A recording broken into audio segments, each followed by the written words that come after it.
kagagaling ko lang yun ng work. Ayan, pumunta kagad ako ng Talipapanya para bumili ako ng ulam namin isda, tsaka talong na may itlog, tsaka kamatis. Tapang ulam namin, sa labas na ako luto niyang gawa ng malansapag sa loob.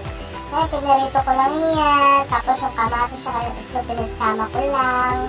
Ayan, pati yung talong pinarito ko lang, tapos na yan, o diba, tapos na, parang konting sunog lang naman yan, pero okay lang.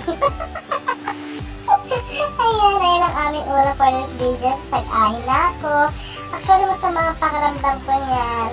Pero tinuloy-tuloy pa rin namin ang aming video. Tsaka yung kain, syempre para makainom ng gamot.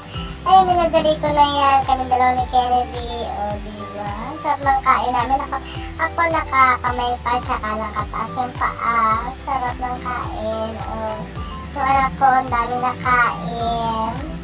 Sama-sama tagal ang pakiramdam ko niya, pero go pa rin ang buhay ko, ang buhay namin mag-ina. Ayan, o diba? Sarap ng kain namin dyan. Nagkwentuhan pa kami niyan. Tumayo ako, tapos na kasi ako niyan para makainom na ako ng gamot. Sabi ko sa anak ko, masama talaga pakiramdam ko. Tapos tapos niya siya na daw maghuhugas at maglilinis. Oh, ang bait ng anak ko. I love you, nak. Ayan, mas okay naman din may alam silang gawaing bahay para naman kahit paano makatulong sila sa mga magulang, o diba? Dati hindi niya abot yan, ngayon abot na niya. Ang laki-laki mo na, anak. Tapos nagwalis na siya niya pagtapos, o diba? Bait-bait ng aking Junakis, o diba? Nagugas niya ng pinggan at galit. Buti na lang. Kasi sa matagal ng pakiramdam ko niyan. Kaya thank you, na. Kasi minsan ginagawa mo yan.